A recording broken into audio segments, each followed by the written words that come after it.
and welcome to the Roundtable Podcast. I am Shogun. Thank you to the live audience for joining us today. Before we get started, please join us on the Roundtable Discord server. You can find us by Googling Roundtable Discord or through the politics or conspiracy sections of Discord. Also, follow us on all social media and check out our podcast, YouTube channel, and website, roundtablediscord.com. Today, our special guest is Magicalbum, my friend and a military service veteran. So we're going to get into some of his experiences in the military and other topics. So welcome, Magicalbum. Thanks for joining us today. How are you?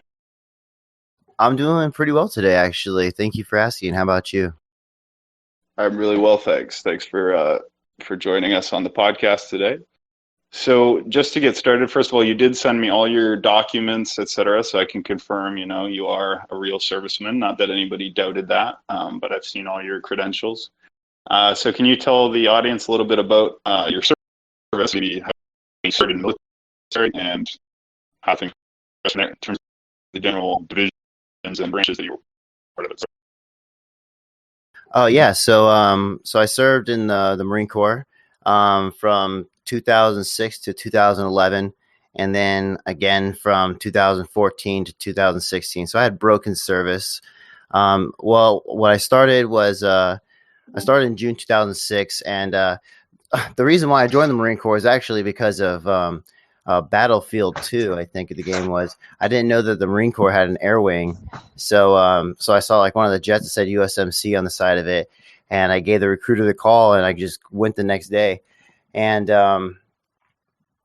so I got there and I tested for everything. I was able to get any job in the Marine Corps I wanted at the time. And so I had a really good recruiter and he hooked me up. He gave me, I was supposed to be a door gunner, what's called a crew chief in the Marine Corps, but basically you're a door gunner for a helicopter. And so I went through training, went through boot camp.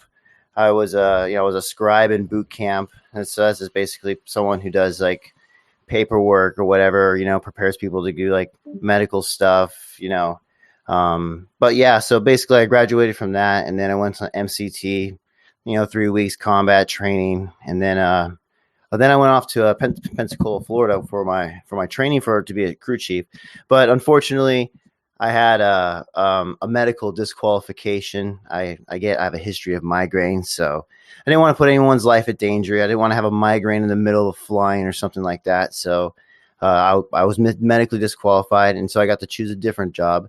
And I chose flight equipment because I didn't want to leave Pensacola, Florida, because they were threatening to put me in infantry, and they're telling me I was gonna have to run with like 60, 80 pound like spools of wire on my back, or if they're gonna make me a wireman. It was a big hassle. I was like, I was very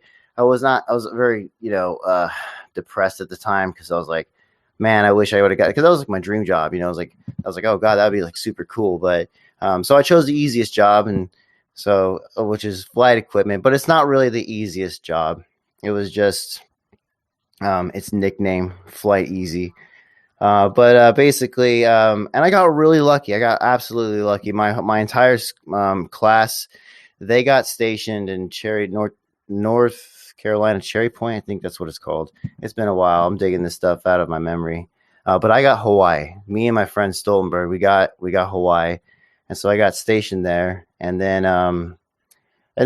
we did some different combat training, like WTI, VTI. That's WTI's war. I forgot what the acronyms are for, but basically it's just like different combat operations and prepping units to go overseas. So it's like multiple units working together. So it's like, air wing goes there, the ground goes there, logistics. It's basically, simulated combat. But then I went to Iraq. I was stationed in Al Assad, Iraq for 7 months. When did I go there? Let me see. Oh yeah, I went there in July 2008. So Al Assad, it wasn't a bad time. I was a very fortunate guy. I didn't see any combat or anything like that. So I just had to do my job, and it's not like that I tried to stay away from combat. I actually tried. I did. There was this place called the White Elephants on Camp Al Assad, and it's basically like a rec place. You go there, you play pool, you can play musical instruments, you can call your spouses or your loved ones, just or chill. They have a movie room, stuff like that. But basically, I'd go there to call my wife, ex-wife, now. But I met some buddies over there, and there was some infantry, so I knew that there was openings on patrols because like all these infantry guys on even though I had a really easy job, it was just 12 on 12 off, like it was nothing really.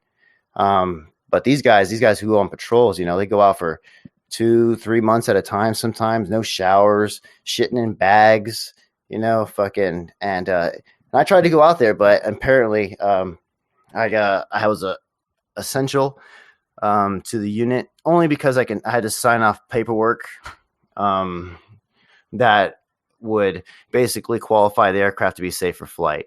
So I was a collateral duty inspector. So it was my job. I didn't even tell you what my job is. So basically, as a flight equipment technicians, aviation life support systems. So basically, everything and anything that saves your life in an aircraft, I worked on it. So crash attenuating seats, parachutes, fire bottles, the pilot seats, flight equipment like helmets, communications with the helmets, radios, survival vests, survival gear for the vests, and basically inspecting them, making sure that they're top quality and that they're safe. NVGs, let's see, cargo hooks, life rafts, those kinds of stuff. So I basically just tested and made sure that they're up to par, and so I did that, and then I went off to I went to Afghanistan. I did basically another WTI, but this time it was in a what was it, Big Island? I forgot what they called it. Oh, Lava Viper. That's what we called it. Lava Viper. Yeah, it's like this combat training simulation on the Big Island in Hawaii. But then I went off to Afghanistan, and it was Camp Leatherneck. But I worked off Camp Bastion actually. So Camp Leatherneck was attached to Camp Bastion. It was Camp Bastion was an English base, an English air base. And Camp Leatherneck was attached. I lived on Leatherneck, but I worked on Bastion on the airfield, and so we bus to and from every day, and it was pretty much the same thing. Like that time was a little bit more different, a little more precarious. Like they wouldn't issue us ammunition because we weren't essential personnel to have ammunition for like the first couple months because people were killing themselves on base. There was the first threat of a ground attack.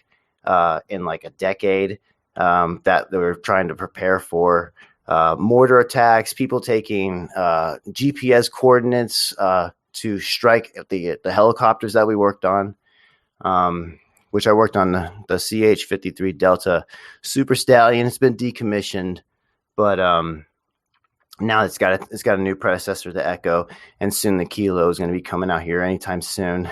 But yeah, then after that. I pretty much just had enough of it, like I was just like, screw this. The Marine Corps didn't want me anymore. So, like 2011, they like, when I went in at first, it was like the big ramp up, like we need people. The Marine Corps needed like to double its numbers essentially. But then when I was getting out, it was like, they needed to decrease the numbers because it was the recession. So, they didn't want me. They pretty much they didn't kick me out, but they didn't make it easy for me to stay. So, and they didn't make me feel welcome. And it was at a moment that I was like, trying to make a decision. So I just went off to go to college. Meandered around for a bit. I went to nursing school for a little bit, but at this time I was still. So when you sign up for the military, you get, it's an 8-year contract. So you serve for 4, and then for another 4, it's inactive, and that's called the IRR, and that's the inactive reserve time. And so you're technically not serving, but if basically like World War III happens, you get called back in. It's like, the backup plan.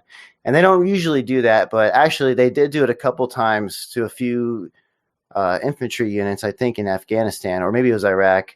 But it was very seldom. But basically that was the way I went into service again. So the Marine Corps had a need to serve um, a unit, Wounded Warrior Battalion. So it was a reservist position, but it was like full time work.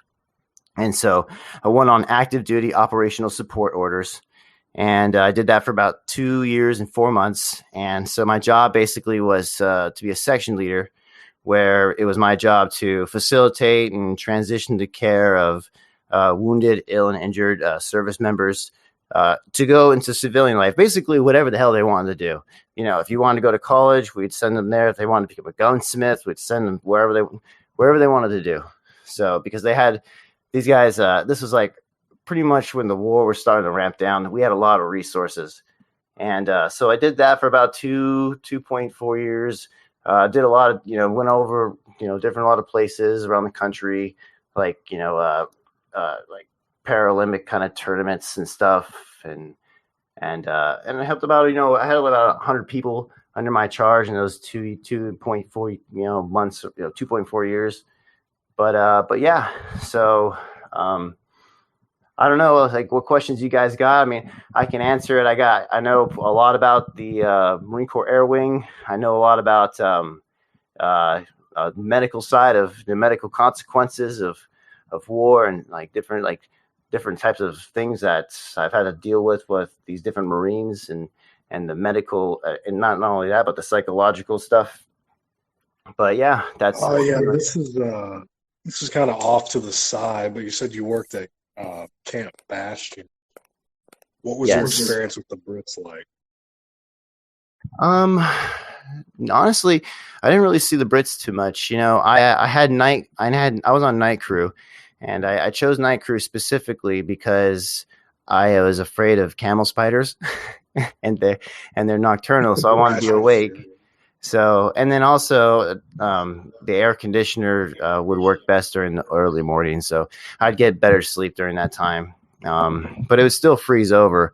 You imagine being out in 110 degrees and nothing but like your underwear chipping away ice at this, freaking tent freezer, or this tent air conditioner. But yeah, the Brits. I'm sorry, I'm going down memory lane, guys. I haven't gone down this avenue in a long time, so. No, you're good. You're good. Yeah. So the Brits weren't too bad, to be honest. They kind of kept to themselves. What's up? Do you have the virus? Do I have the virus? Yeah. No, I don't have coronavirus. Oh. Sorry, you just sound like you're really like gasping for breath. Oh, was I? Yeah. Yeah, I'm kind of like my hit. I think I hit my hit too hard. Like when I took my dab, so it kind of scorched my lungs a little bit. Do you regret fighting for the military? I regret going in so blindly. Like I was so willing to just sign my life away for a blind cause. Like I didn't really know what patriotism was. Like people, like they say they join the military. Oh, I'm joining because of the patriotism or 9/11. No, that was a big excuse when I joined, even though it was like 5 years after it happened. But no, did you hear people talking about that a lot? Like that was the reason that they joined, whatever branch they joined was because of patriotism or for the benefits that you would get for actually enlisting and being a part of the military. Yeah, actually. Oh, what's up? Well, I'm sorry. I thought I was muted. My bad. Oh. I was just saying I joined for patriotism, but I also joined at 23. So, I mean, it's not a bad reason to join. It's just like I didn't really. Well, the reason why I joined was college. I was straight up. So like when you join the Marine Corps, they line you up on and the drill instructor comes over and he asks everyone, "What'd you do? Why'd you join the Marine Corps?" And you tell them, basically whatever. I joined for this or that or whatever. And I just remember it was a very substantial moment for my time in boot camp, because I was like, wow, all these people, they have the same exact reason. It seemed like they didn't know why they were joining. They just joined because they didn't have any other reason to join. Yeah, But I feel they're like it's quite abstract for many of Do you them. think that they try to like get people out before the 20 years so people don't get the pension? actually, that's kind of tricky because now they got like early retirement. I think so. I think so because like they've got like you can retire like at 15 years at like at a very like substantial like a cut like maybe like 40%. I'm not sure. I didn't get too far into I it. think it's like half at 15. That's how Half. the Army works. Oh, I really? don't know how the Marines do it, and I'm not sure how the shame on me. I don't know how the Navy No, does it. it's all the 'Cause I'm same pretty not gonna much. be in the- So it's not even correctly like adjusted. It's like taking money from you. Well, I mean, it used to be nothing for 15, so it's kind of an upgrade. What are your thoughts on the strategy that the United States is employing right now in the Middle East in general? Like our foreign policy, but also the military strategy. And what are your overall thoughts surrounding that? Honestly, it's just like I don't know, it just feels like a continuation of when I was there. It just felt so pointless, um like once I had my friends when I had some friends die, they died in a helicopter crash. It really I wasn't there for them because I had gotten out. I was selfish, and I had gotten out right before the deployment started. But that's when it really hit me. Like right after I got out of the Marine Corps, and then my buddy he died. It was just like what's I don't understand why we're even in Afghanistan I just in this the rest of the Middle East. I just don't understand, man. I really It don't. sounds really tough. Well, I mean, it's warfare is always a two-track game. So like, never think that it's kind of like Vietnam. Like you guys did your job. I mean, you were in from presumably '06 to 2010. I'm guessing. Yeah, Yeah, you fulfilled because you said 5 years after 9/11. I came in late, so I didn't get to catch all of that. But that's kind of what I deduced. I mean, you guys did your end. It's just the matter of the politicians doing their end, which it looks like they're finally doing. Like you're there to kill the enemy and break his shit. And like no one does that better than the American military. It's just a it's matter of I'm okay, where's just the direction, and that's not on you. Like But so, never feel like what you why did are is we in the Middle East in general? That's kind of the question that I'm starting to ask myself the older I get here. 9/11, that was kind of a result of American influence and American presence within the Middle East, right? Like Oh yeah, the CIA was responsible for promoting terrorist organizations to fight in proxy wars, and one of those terrorist organizations continued to subsist and grow and then came back. And when we cut off funding to them and cut off all of our resources that were going to them and backstabbed them, they came back and said fuck you and flew planes into our buildings. This should have really been predicted. And then we go over to the Middle East, really invade the wrong country. I mean, potentially. I mean, it wasn't a great country, certainly, but the amount of resources that the United States expended, we're talking hundreds of billions of dollars here. And this is going to get to my next question, which is, well, yeah, I mean, how comfortable, is everyone with the thought of the United States spending $750 billion every year on our Department of Defense, which, just to clarify, is 2/3 of the federal discretionary income. So 2/3 of the money that the federal government can spend on at will, like it's not set aside, goes to the Department of Defense, which in comparison, for example, China spends $150 billion.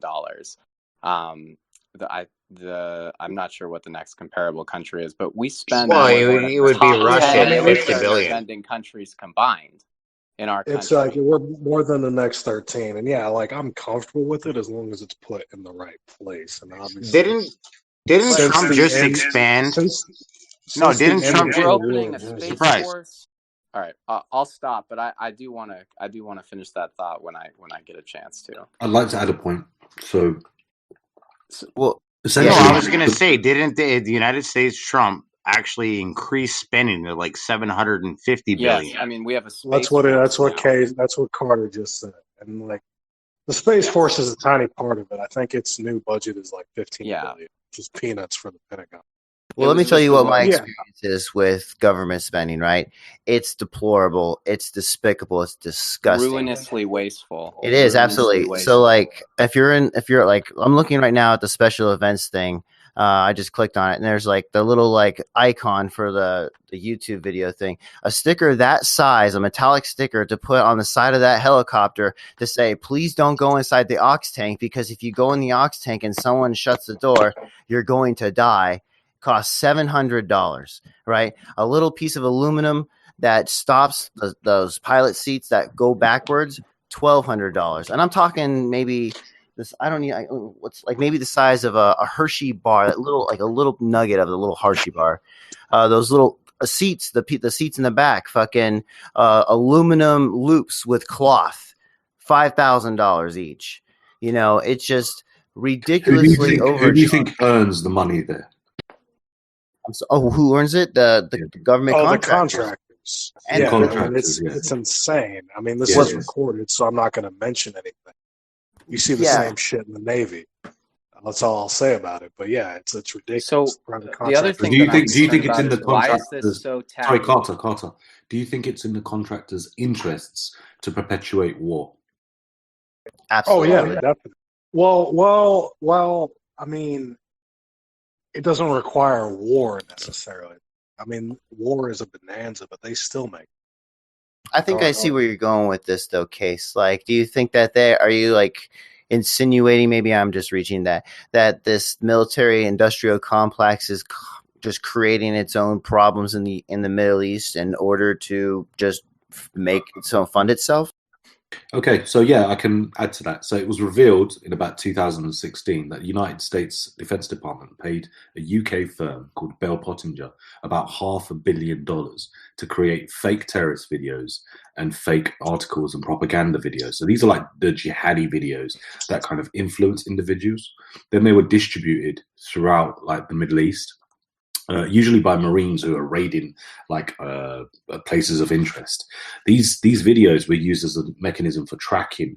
It turns out that these videos ended up popping up in Western countries such as America and radicalizing individuals within those countries.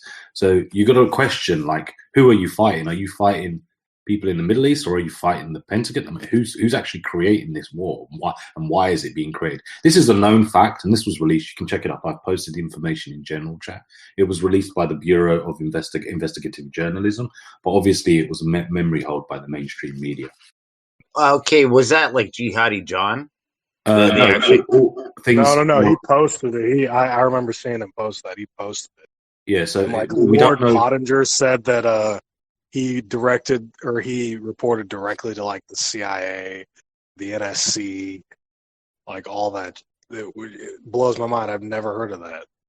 Yeah, so I've never even heard of that. Oh, Yeah. Jihadi John, and like No. supposedly his videos were faked. those Yeah, type well, of that's- videos. It's not even him though. I'm not saying specifically one incident. It'll probably be several types of videos because those they would be collated onto a VCD, and these VCDs would be distributed. So there'd probably be several types of propaganda-esque videos. The fact that these videos ended up popping up in our countries and radicalizing individuals within our countries is extremely questionable. It wasn't covered within the mainstream media whatsoever. Or I think the thing at the mainstream media at the time was Kim Kardashian's jewelry being stolen. I think that was the main article that they were pushing forward at the time when the story was released. Yeah, she was like in Paris or something, had all her jewelry ripped off. But yes, most people know about that. Yeah, Case. But what I heard though, I heard the Jihadi John itself. Like I heard that was kind of like propaganda that was pushed. Oh, I don't know. I wouldn't be surprised, but I don't know. I'm just stating the facts with regards to like Bell. the whole Middle Eastern project is a lark. It's from an aimless elite class. Fuck. Well, in parody in Minecraft, the whole Middle Eastern project is just an aimless project from an elite class that has no idea what to do with itself after the fall of the Soviet Union. And I you should don't really be really. focusing on other countries, which I won't mention, but you could probably guess. And it's insane. I mean, it's absolutely insane. Yeah, Like all if I this. get This is posted to the all. Gulf, I might go AWOL in This is all Minecraft. speculation, but there's definitely oil, or our interest is partially in the Middle East is related to oil, certainly. Not really with exporting oil, right? In the United States, we domestically produce a lot of oil, but we We're the number one oil control a producer in the large world portion for the of the last oil 2 years. trade. We control a large portion of the oil trade because all of the oil in the Middle East is traded with the US dollar. And the only way we can maintain control of that is to have this profound presence in the area. And we actually have written contractual agreements with countries like Saudi Arabia to provide military equipment, to provide actual US presence on these oil production facilities. So I think it's one thing to say like you're dying for our freedom. I'm not sure how accurate that is, but it's certainly more accurate to say you're dying in a mercenary like, or you're fighting in a mercenary like capacity to protect oil interests in the Middle East. That would be a lot more Well, understandable. that's the funny thing about it and is acceptable like to me. our interests are less tied to oil now than ever. I mean, you look at the Maybe, but recent I attacks mean, on the Iranian. If this happened, if what Iran did to the British oil tankers and all the other oil tankers happened in 2004 or 1994 or 1984, we'd be at war by now. But just the fact of the matter is, we produce like all 80% of the oil we need. We're the number one oil producer in the world. but we Have been control the since like Middle Eastern 2017. trade. That's Yeah, how but we and then all of artificially. our imports though come from like if you look at our imports of oil, 80 to 90% come from Canada and Mexico, and then like But half the everyone, rest come from Venezuela. So it's how like do you think our we're able to interests are operate? How do you not. think the United States is able to operate in whatever $1 trillion deficit we're in now? A Well, large that's part what of I'm it. saying though. Like that's what I'm saying though. All of that calculus, like 2006 is over. All of that calculus has changed, and you've seen U.S. policy slowly shift in that direction, which is why we're drawing down in the Middle East. It takes a while for public perception to match reality, as always. But like that's the I damnedest will thing. It's be like we upfront and say don't I'm we. not this. It's not very clear to me at this time. But Okay, Please don't. Oh, it's Carter. 100%. Sorry, guys. I Please, mean, I it's don't know. That 100%. echoed so bad. But don't respond when someone else is still speaking, Carter. Just wait till the full point is finished, please. Well, yeah, I I was was just just saying. going to address that. Surprise at the Yeah, table. it's 100% clear to me. I mean, if you look at U.S. policy in the last 4 years versus the last 40, I mean, you can see the shift. Like, so it is changing, and it's just the tragedy is that it didn't happen 10 years sooner because it easily could have. I mean, the technology was there. There's no reason why we did what we did. well, sorry, I'll You finish. hate to say boomers, but I mean, it's just people who think it's still 1973. No, And I have two Saudi theories. Arabian. Well, what's your two theories? Opium production, like before they invaded Afghanistan, all right, opium production was only about 5% of the world's, all right, and it's surpassed that. It's like up to 90% of the world production is right there in Afghanistan. Okay, number two, the vein of lithium and the amount of mining they can do within Afghanistan. It's a huge amount of lithium ion, and that's made for going to your cell phones, your laptops, your cars. You want to go eco cars. That's one of the main factors right there. Well, two of the main factors. Oh, I can we'll never confirm. leave Afghanistan. I mean, when I'm president in 2032, we'll still have a garrison there. I guarantee it. I do But remember. Iraq and the Gulf, like we were talking earlier, that's the era of like us giving a shit about the Saudis. That's going out. Afghanistan's a different story. I feel like we've only doubled down with our alliance to the Saudis, with at least within Trump's candidacy, $200 billion in arms deals. I feel like the alliance has only been strengthened with them, but I'm willing to hear you out. No rush. Superficially, it has because we'll sell any weapons. Yeah, But we as are. far as like actual like defense policy and like, oh yeah, we'll go to war. Yeah, we'll bomb Iran for this. That's completely changed. And you look at the shit Iran has pulled, look at the chaos. Why do you think the British are back what they call east of Suez for the first time since 1956? It's like, oh shit, the Americans don't care anymore. So if we want this, we're gonna have to like secure it ourselves. So they have HMS Jafar in Bahrain, and and you see other countries making similar, less high profile moves. As far as the Gulf is concerned, America's checking out. And when you read defense papers, when you read the white papers of various foreign defense networks and intelligence networks, like that's like the talk of the town in the last, not just Trump, but like the second term of Obama, where it's like the Americans are checking out. What are we going to do? As far as the Gulf is concerned, like you can see the shift coming. And Saudi Arabia, like turning on the floodgates recently with the oil prices, just trying to drown out American shale producers is not going to fix that long term. But again, as Paulie pointed out, like Afghanistan's a different story. I don't know if we'll ever leave. Well, yeah, be interested to see how that evolves. I still have to say though, I can't get. Well, my little brother just come back from Bahrain. Oh. He was there for 6 months, and he's naval intelligence for the Canadians. Interesting. I never can get past people realize that they can't count on 7 American aircraft carriers to secure it for them anymore. They have to go get it for themselves. You wouldn't have Canadian intelligence in Bahrain 10 years ago, but now that's a possibility because people see which way the wind is blowing. That's probably just something you've never heard about before. I think you were interrupted, Andy. Please finish what you were saying. Or not, whatever. I have a question for you, Magic. Yo, what's up? Or whoever is especially focusing on the Middle East. Can anyone tell me about what's going on with Iraq?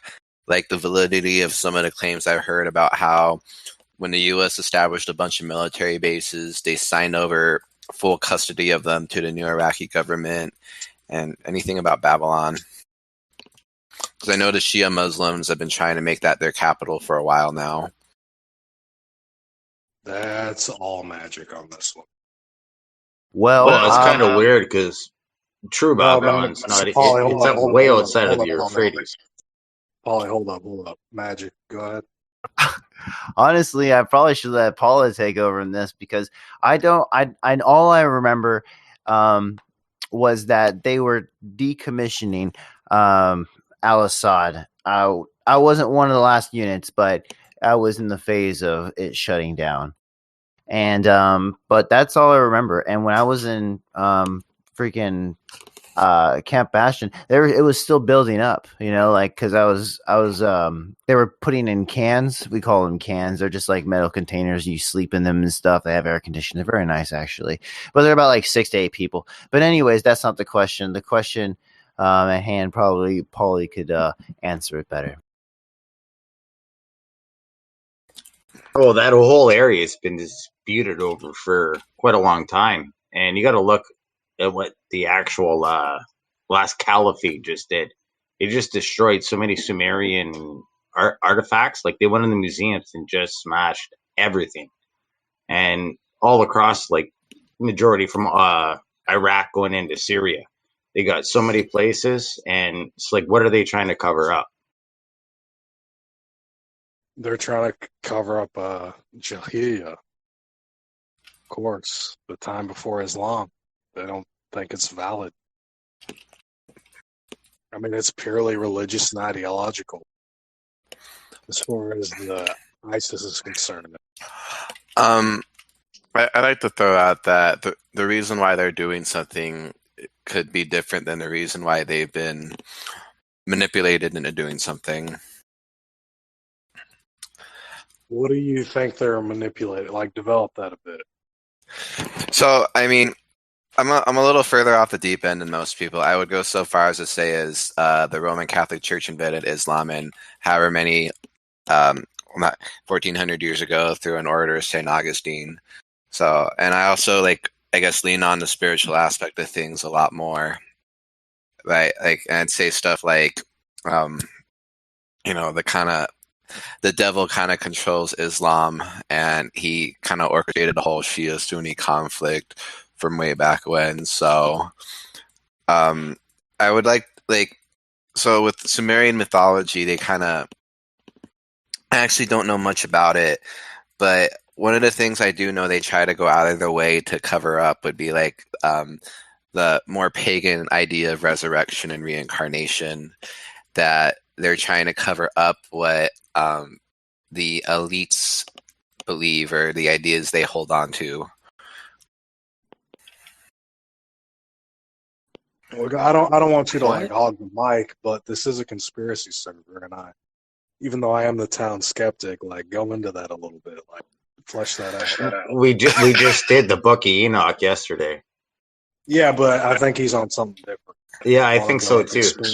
Go on, Doug. I'm not sure how to develop this idea any further. Like, it's you can't get credit, dude. We've got all kinds of shit on this server. Like, you're not going to out crazy anyone.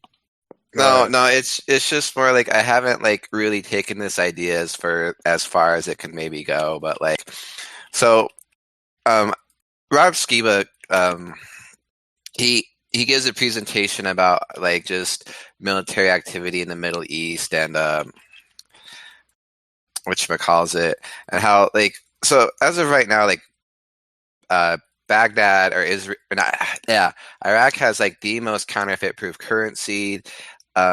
Just on a side note, when Obama announced a new Iraqi government, every seismometer in the world went off, which is a little weird. And there's when the first U.S. forces invaded Iraq, and I think we've covered this a couple of times, a whole bunch of like Sumerian and Babylonian, and just the religious theology around that country, and anything about their religious practices, especially pertaining to the resurrection and Nimrod and Gilgamesh, just disappeared from all these museums. And like, you can probably find stories about special forces claiming they took them. So it's just what. Go ahead. Yeah, I was going to say you're absolutely right with that. Like, there were actual videos of the U.S. military, like outside of museums and stuff like that in Iraq, Baghdad. Like, the one in Baghdad was the one that was really hit hard. But what it was raided once, and a lot of people took like a lot of the artifacts and whatnot, and the stuff that they could move, and that was saved right away.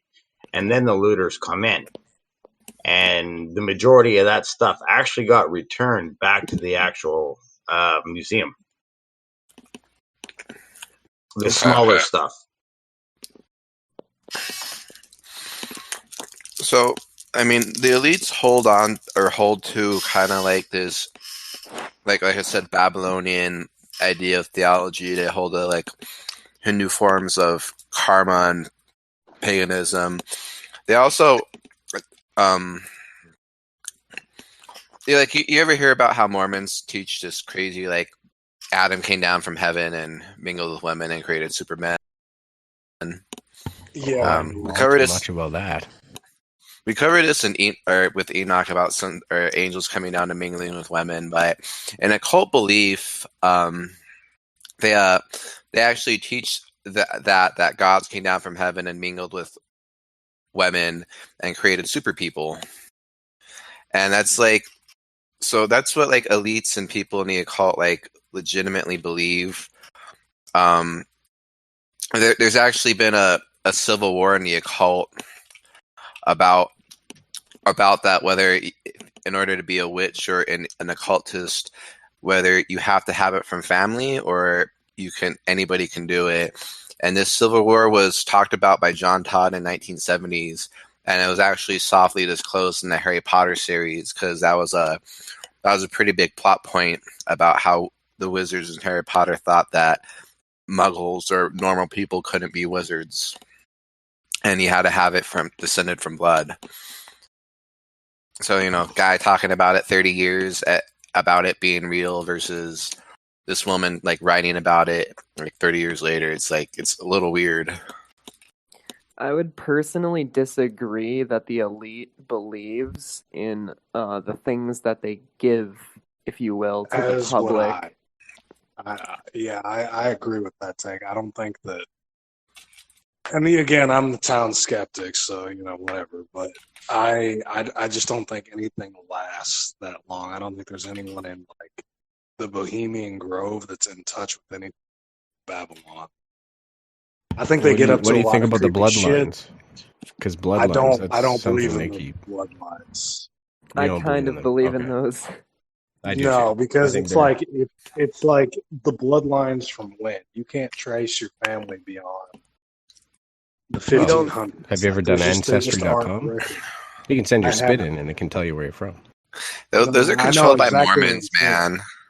Like, I've done the whole Ancestry.com. It's like You, it's not. It doesn't. I'll put it this way. It doesn't go back to the Roman Empire, let alone Sumerian culture. So how you far Doesn't do you even go think back to genetics has Charlemagne. gone? Like, do you think scientists can actually say, like, you're from a small group of people somewhere in the Middle East, or is that just, that's all fallacious?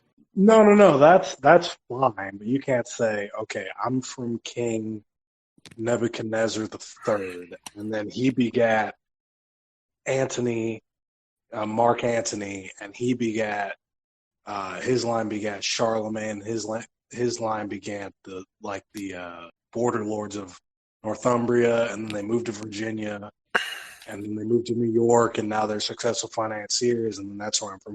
You can't go back that far. You can say I'm from Lincoln. I'm from Boston, Lincolnshire, and my great grandfather was John Taylor the Tailor, or whatever. But you're not going back. You're not finding an ancestor in Carthage. I'll put it that way. You can say roughly where you're from, but you're not going to say like, oh, I descend from Cicero. It's like Well, we have and no I way of knowing. understand, like, You I might be understand how Italian, but unfathomable it is. Unfathomable, like with the population growth, well, I can understand that. it's not unfathomable. It's just impossible. Like if there was a way to do it, it could be done, but it simply doesn't go back there. Wait, I don't think You that's can't find Augustus's descendants. You can't I don't- find Okay. Charlemagne's descendants, etc.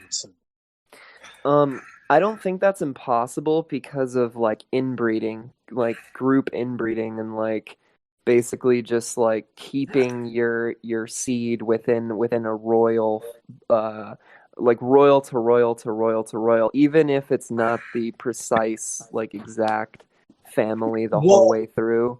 Well, like, you could have it's Genghis not Khan and impossible. 32% of the population in like China, mid Mongolia, are literally 32% of the population is descendant from Genghis Khan. Well, it's not 32%. There aren't 320 million Chinese alone. I didn't say Chinese. I said northern China, mid Mongolia. Okay, well, there's not 150 Chinese descendants of Genghis Khan. There's like 150 worldwide, which is impressive. Like, let's not take away from that. But we're talking from like Anatolia to the Yalu River. Do people again? It's not impossible. Yeah. Okay. But just well, the at least you're fact admitting is that because it's not. It's incredibly improbable. Even like if you're from that line, you're not here. You didn't. If you're an illegitimate son, then you don't fucking know because you're not in the records.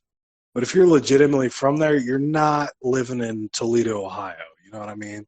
Like So you're the still people- in Europe. You might know English as like a third language after you learn French and whatever else you know. Like you're not on Discord if you're a legit descendant of these people. And it doesn't go back to 800 AD. It goes back to like 1750. Like, so you have people, including one of our beloved top mods, one of my colleagues, who will claim to be descended from every royal family in fucking Europe. And that's great, but it's not probable. I won't say it's impossible because nothing's impossible. Because of what possible means. Why is there so much but importance on that? Well, there is no importance, but a lot of people put that.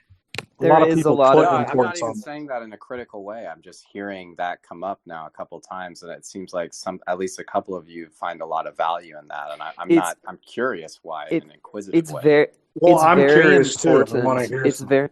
It's very important because if you keep power in a family line, then the power's personality will never change. Like you'll basically not only be passing on power to your son or your daughter, you'll be passing on your personality because it will just be this, like that's how to keep power the best, in my opinion, Yeah, because you rate. Okay. I think there's Okay, I something to found it. that. I disagree with that, though. I mean, Okay, what? well, okay, I found it. It's been 32% of the living population. 16 million descendants are living right now that are from Mongolian fucking, yeah.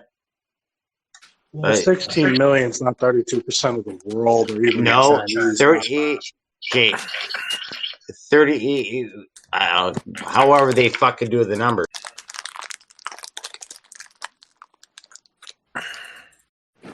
Well, the point is, you can't keep it in bloodlines, and you can't keep bloodlines hidden. They don't jump from the Rockefellers are not the Plantagenets, are not the Merovingians, are not the Claudio Well, you're Augustus. kind of nailing it on the head, right? Like, if you're rich as fuck and you pass down your riches, like it's this is the way the elites have always worked. Like they don't let it get outside of bloodline for a reason, right? But not over. But here's the thing: is like it's not over 3,000 years. That's to be ignorant of history, because fortunes you said it do wasn't change. impossible. You said it wasn't impossible. Rich people. Well, it wasn't impossible in the sense that impossible is a broad word. So you never call anything impossible. You can't say you can't even say a human can't breathe in space because maybe Whoa! Is there oxygen in space? Space yeah, is but in our space, but maybe there's another space. So the way you get around that is you just say, yeah, nothing's impossible, but that doesn't mean that's why you go with the problem. So it doesn't mean that Dido of Carthage has a descendant in Philadelphia that's a millionaire. That's not how that shit works. I think there's impossible things. If I stop believing in gravity, I'm not going to float away. There are impossible things. So I don't think it's as broad as you're making it. And I can appreciate you saying it's not impossible. That's why I say it's not impossible, because pedantics will say, well, that's the rule of this galaxy, but what if there's another galaxy? So you just vacate, because I've ran into them. So you just vacate that by saying nothing's impossible, but what you're saying is improbable. And then you leave it at that. Obviously, there are things that deep down and feel like, yeah, that's not possible. But I see the possibility, but then I hold firm on the problem, where it's like, maybe, but probably not. And this goes in that. The whole idea of there's bloodlines that are 3,000 years old that started in Tyre and end in New York. Yeah, probably not. Well, do you think they were all related or no? No, I don't. No, okay. Because I'm a history nerd. I study history. Well, think about it logically. Don't worry about history. Just thinking about it logically. Well, no, because you can't think about it logically if you don't know your history. So if you study history and you see how different nations, families, individuals, whatever it may be. So how many people were in the beginning is what I'm asking. Was there only two? Did a group of them evolve all at once, or how does that work? If you're asking me about the first band of Homo sapiens, I can't go into that, because that's the old. That's still developing. That's Paleolithic, and we're talking about something different there. Well, if you're asking about history, which literally means what we have recorded, which is why we call everything that's not recorded, like cavemen, prehistory. It's prehistoric, even if humans were still there.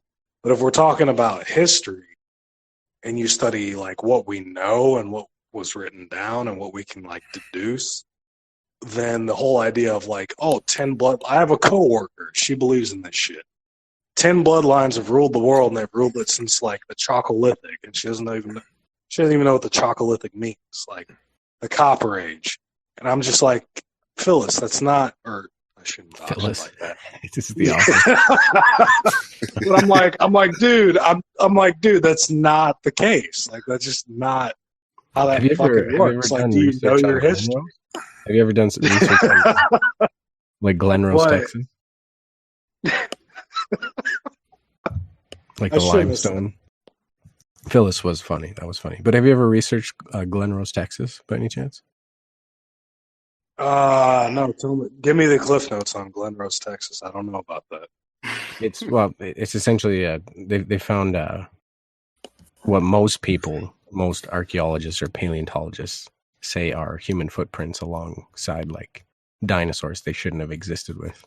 But essentially, a flood came and washed up this riverbed and ripped a huge piece of earth, split some limestone, and then there's like fossilized footprints in the limestone, and they've got like human footprints beside dinosaurs. It's pretty interesting. Oh, I see that as plausible. I mean, I think even scientists would tell you. Well, not a lot of them.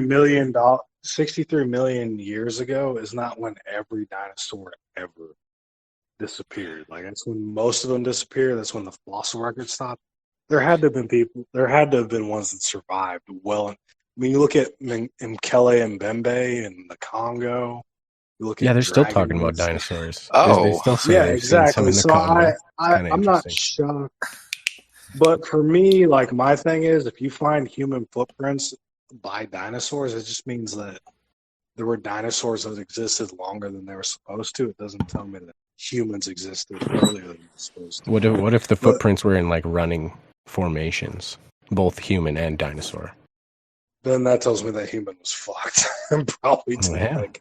Some interesting finds, man. You should check it out. Glen Rose, Texas. I think you'll think it's interesting. so I will look that up right now. just out of curiosity, Prize, can you give like a power structure to the powers that be, or is there not like a worldwide cabal seeking to engineer a one world government where they're trying to ship you like cattle, or can you give like a kind of framework to what you think the powers that be are, or who controls You the want me World to Bank? tell you what I the think that'd be a powers good that start. be are? Israel. In to, what country? Like you, because it's not a global system, despite what we've been trained to believe. So, like in the West, you want to know what the powers that be are, or yeah, the inner let's workings just of the go with Chinese Communist Party? let's just go with America and Canada for now. It's Canada, okay? You know what? I say Canada It's because it's hilarious. It Canadian. is hilarious, actually. Spell it with a K. I'm Canadian, by the way. If you haven't noticed. Well, we call the states Yankeeville, especially the ones that are close to us. I call it beside Canada. Well, Canada's bootleg America, but that's beside the point. So the powers that be right now, I mean, I don't know if you want like a profile of each person. I think is.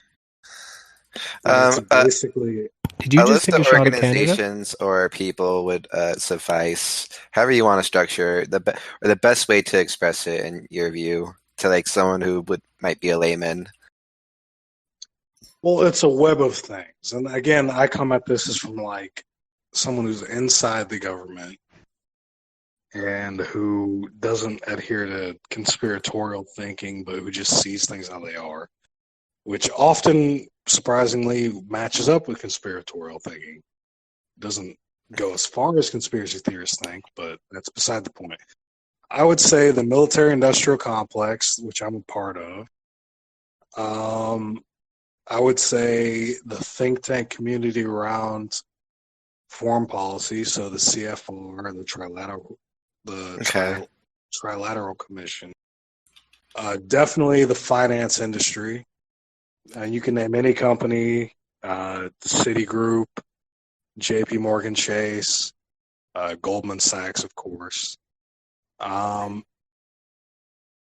companies are kind of like a side to that. I mean, they pursue their own interests in a very narrow way, but where their interests are affected, they definitely hold influence. There's definitely media, the 6 corporations that own about 90% of U.S. media now, especially Comcast. And who else? I think that pretty much nails it. Wall Street is kind of a stand-in for the fire industry, so finance and what is it? Finance, insurance, and real estate. Those are the main people that pretty much run the country. I don't think they have a long-term plan. In fact, that's my main issue with them, is that they're very short-term focused, very degenerate, very nearsighted. They don't really think long-term. If they did, things would be a lot different. But yeah, I mean, the foreign policy establishment with all their think tanks, the military-industrial complex, the finance industry, I guess you'd call it. Just a weird way to put it. And NGOs as well. So non-governmental organizations. Okay. Those are the people that if you try to change shit, excuse me.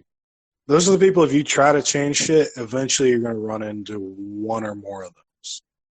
Like, just speaking from someone who's in one of them, if you ran an election trying to challenge the power of the existing system, you're going to have to take on one or more of those.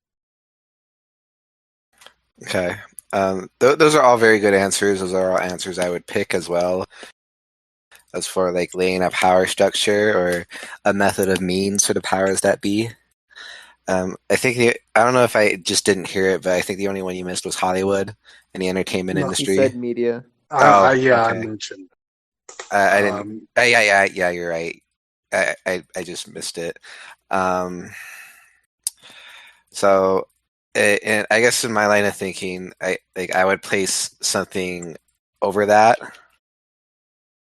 And it would be like in a more kind of like spiritual sense. You ever heard of stuff like the Order of the Trapezoid or the Temple of Set?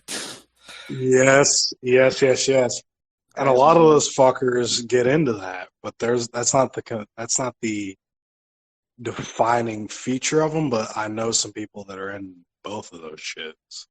Military-industrial complex connection to Michael Aquino, who the founder of the Temple of Set. Dude, Michael Aquino is I don't want to hog the mic. I'll give it back to Case or whatever. But Michael Aquino is a trip, dude. Yeah, yes, he is. Out of curiosity, have you ever heard of like the Jesters or anything? Yeah. Not to cut you guys off, but this was a podcast about Magicalbum. Oh, sorry. Well, it can go in whatever direction, but yeah, if Magicalbum at any time has anything more he wants to get out in terms of story, message. Sorry, I've been AFK this whole thing. My connection was fucked, but this has been great. I've been listening. Oh no, it's all cool, guys. I just don't have anything to contribute to the connections with my service. I was just your humble regular old Marine. I didn't get to see anything cool, didn't get to do anything awesome.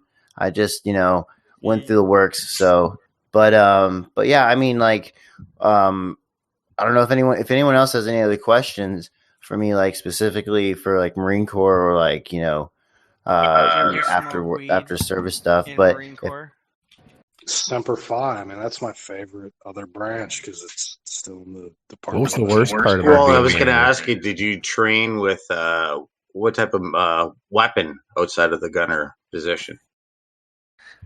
So I got just the M16 pretty much.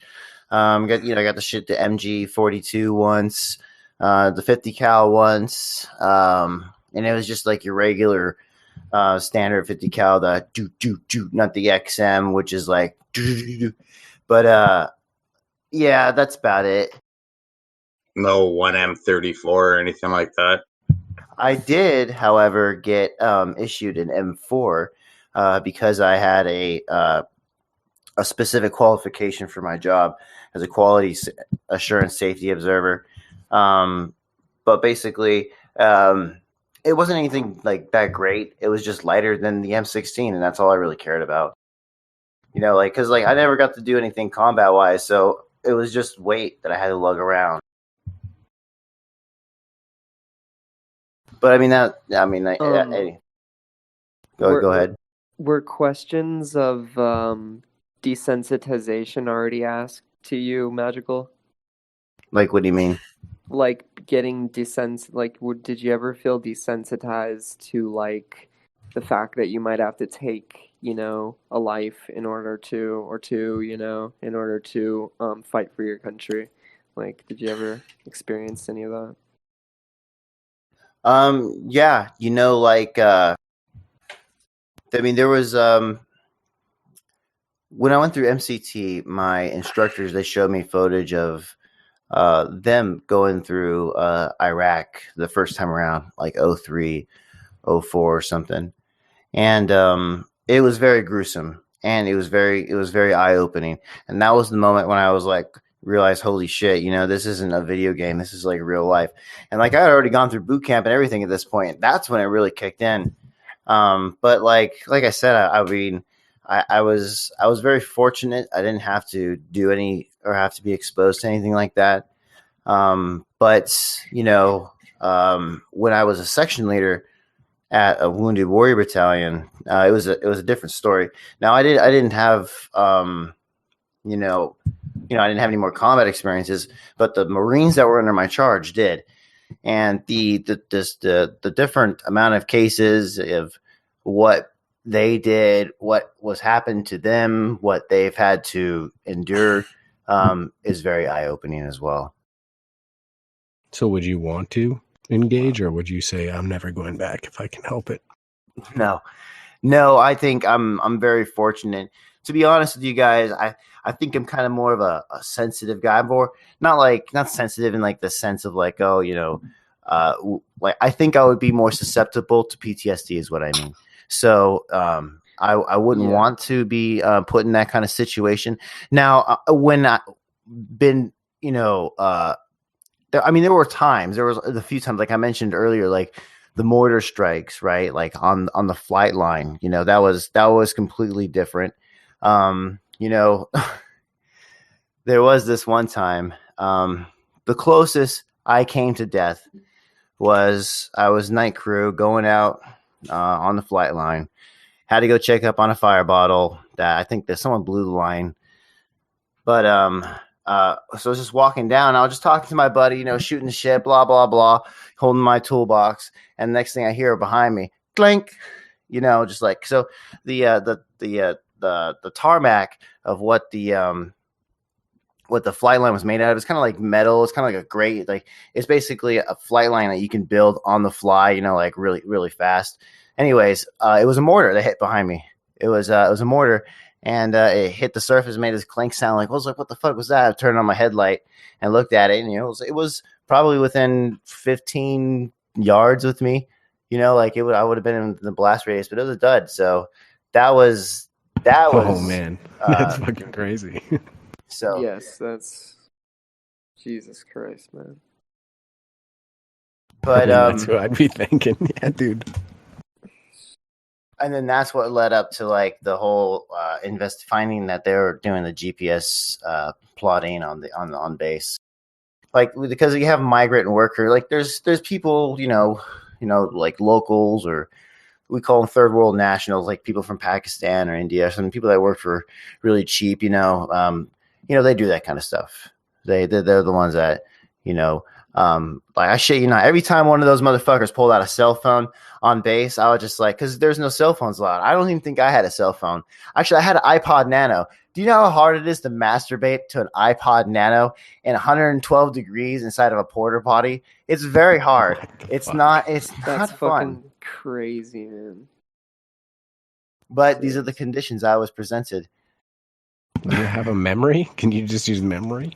No, well, I had like it was like, I don't know, it was like 4 gigs. So I was able to put on some stuff onto my iPod Nano. I used to watch videos on it too, but no, yeah. So that was just like some of the stuff about my deployments and stuff. But to follow up on my question, like none of that desensitization lasted, or it did last? I guess it's kind of weird, like when when I was in nursing school, I was kind of squeamish about that kind of blood and stuff like that. But after a while, I got used to it. Or like now, like I don't like when I go out. I don't like getting dirty and stuff. But like if I had to, basically what I'm trying to say is, I can turn my mind on and off to that kind of thing. Like if I can put myself in the mindset, in my decent, like I don't like to think about it. It's hard to say, like I go from, ew, this is gross to like, oh yeah, rub shit all over my face, I just, So you might say you have the Speaking warrior of, spirit. yeah, speaking of medical school, how'd you feel about your corpsman while you were in? well, I Kind of didn't do any, like, I did nursing school after I got out of the Marine Corps. I used some of my GI Bill. I did. I mean, the amount of training I got as far as medical in the Marine Corps, I got combat life saving training. That was about it. Like your average applying tourniquets, sucking chest wounds, chemical burns, shit like that. So. Uh, but that was pretty fun. I mean, it wasn't as extensive as the actual corpsman and stuff. Now, being part of flight equipment, being part of life saving, I took a lot of pride in my job. The fact that I had one of the only jobs in the Marine Corps that my job was about saving lives and not taking lives. So and there's no medical MOSs in the Marine Corps. We had to rely on the Navy, but I got to hang out with a lot of the corpsmen and stuff. And the corpsmen, you guys know about how the corpsmen train? Yes, but I'm biased. Okay. Well, so yeah, but anyways, it's nothing like that, but that's pretty much it. Just basic, life-saving stuff. Wait, so are our corpsmen like medic 101 people? I mean, I assume not. I've never met a corpsman. When I went through A school, I mean, you're pretty much siloed with your own rate. Are they like they're the whole 9 yards or what? Well, corpsman's kind of like a catch-all term, like they can, in the Navy, a corpsman can go blue or green side, and green side's Marine Corps, blue is Navy side, and then like they can go from any type of array of jobs, combat flight medic, or work in a hospital as an X-ray technician, or like just work in an office. So yeah, I wouldn't be surprised that you didn't get this. Like, were you in the Marine Corps or the Army or the Navy? I'm currently in the Navy. Oh, you're currently in the Reserves. Navy, and you haven't seen a corpsman? No, I've seen them. I don't know a lot about them as far other than like Marines Okay. respect the shit out of them, and Oh, like yeah. I get a basic sense of what they do. But when I'm in an intelligence rate right now, and I'm moving to a public affairs rate, so you don't get a lot of corpsman exposure. Yeah, well, they got a lot of females, but stay away from them. Stay away from them females. They're all trouble. Don't matter what kind of job they got. No, but corpsmen are good I was people. about to say, yeah, like avoid all females in the military at all costs. Yeah, man, I married a Marine, and that was now I'm here. Ex-wife. She's married to another Marine, ex-Marine, but I get it though. I mean, you guys are fucking fit as fuck. Your uniforms fit the best. I mean, I get a lot of shit just because, and by shit I mean tail, just because no one's ever heard of it. Like, I'm not a soldier, I'm a sailor, man. It's like, oh, okay. But fucking Marines pull tail like nobody's fucking business. Yeah, man, and I didn't get to take any advantage of that because I was married the whole time. So, That's so. That but fucking like I sucks. was like walking. I was actually at the mall the other day. What was I at the mall for? Ah, don't fucking matter. But I was at the mall and I saw like these like two. Like, I think it was 3 Marines, all privates. They just got out of boot camp or something, walking around in their freaking dress blues. And I go up to them and I was like. I was like, hoorah, how you guys doing? Blah, blah, blah. And I was like, where are you guys going? Where are you from? And they were so shy. And I was just like, what the fuck, man? Like, I was like, honestly, I just wanted to like grab them by their shirt and like, man, the fuck up, you know? But, but I was, it's a different, I don't know. It's a different service now from what I'm used to. I don't know, man. Like I say all,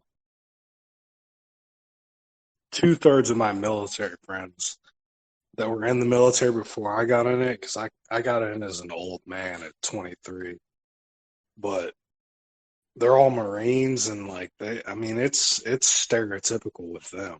And there's no, I'm into anime, bro. This is the new Marine Corps. None of that shit. Right, I'm from Missouri, so that probably changes shit, but still. I mean, one of them just got married like back in August, but it's tough competition. Us sailors can't get anything when Marines are around, and I'm in damn good fucking shape. Like I look good, but fuck it, if a Marine's around, forget about it. No, man, you just gotta work with them. I got this buddy that's in the Army, dude. Okay, so I remember this summer, right? We were in Las Vegas, and we were at this kind of like this like condo resort kind of place. Anyways, pool party. We're playing beach volleyball. We're hunting for chicks, and I'm pretty ripped right now at this point. I had like a 6-pack going. Big old chest, everything, and we were just looking around. My buddy goes up and he goes pulls these girls. Hey, you see my buddy right here? He's killed people. I've never killed anyone. I don't even know why he said that. And he's there. I think you could do the same thing, but you got to be careful too, because I actually had another buddy when I was in Hawaii. He wasn't a buddy, but I'm sorry, I shouldn't have said that. But he was a guy from the other squadron, and so we had just gotten back from deployments. Or no, not me. They did. They just got back from a MEU. It was, yeah, I mean, so anyways, he went to the bar, he flirted with this chick. This chick happened to be a captain, a pilot, right? And so, I can't believe I'm getting this all mixed up, man. I'm sorry. He pretended to be a pilot. He pretended to be a captain pilot, and she happened to be an officer as well. So when she went back to base, they fucked that night, right? They met at the bar, they fucked, and then so she wanted to find him and you can find anyone on the global. You know what I mean, right? You go email someone, you can find anyone. So she goes to look up this guy, finds out he's a sergeant in the neighboring squadron, and he got NJP'd because of it. Called him out because he was impersonating an officer. Just because of that? No, because he was impersonating an officer, she said. So, bro, I've impersonated.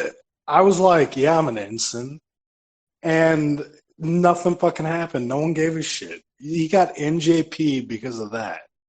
I mean, yeah, man. I mean, on the one level, it makes sense. You can't fucking do that. Like, that's horseshit. That's fraud. Still, shame on him. But I mean, like, that was too far, right? Like, I mean, if a sailor got captain's mast for fucking like say he's a petty officer 2nd class and he fucked commander or whatever, female, and was like, yeah, like Annapolis was crazy. Like I can't imagine that scenario where it's like, yeah, you need to report. Dude, I want to fuck Master Chief, whatever. What? NSA wants to hump some lieutenants. No, dude, At this rate, we might as well all take a dab. So I'm gonna bang Goldfiend's daughter. That is actually your Navy's off. She's in the Air Force. You NSA, you can't. Yeah, Air Force, do what you want. But the Department of the Navy's off limits for you. No Marines. It's all off limits to me. They don't fucking like me, dude. They think it's funny to watch an alien fuck with me all day anyway. So Well, there you go. So, yeah, you can. Well, maybe in a safe. I mean, Civvies- I'll be honest with you. I Civvies am can't- really funny, can't so it's joke not on like I don't like see why they would want to watch me get fucked with all day because I'm pretty fucking hilarious. But it's gotta get old. Listen, guys, this has been a great podcast. We should wrap it up for this recording, and we should jump down to the round table. But I want to thank our special guest, Magical Bum. This was awesome. Sorry I couldn't be here for most of it. My connection had a skit, but whatever you call it. No, it's But okay. anyways, thanks, guys. Join us on the Roundtable Discord server through Discord, Conspiracy Theory, or Politics tags, or Google Roundtable Discord. Join us on social media and on the roundtablediscord.com website. And thank you to the live audience. Thank you to Magical Bum. Join us tomorrow and every day at 8 p.m. for the podcast. Now let's jump to the Roundtable for free discussion for the rest of the night. Thank you very much. Love y'all. Peace.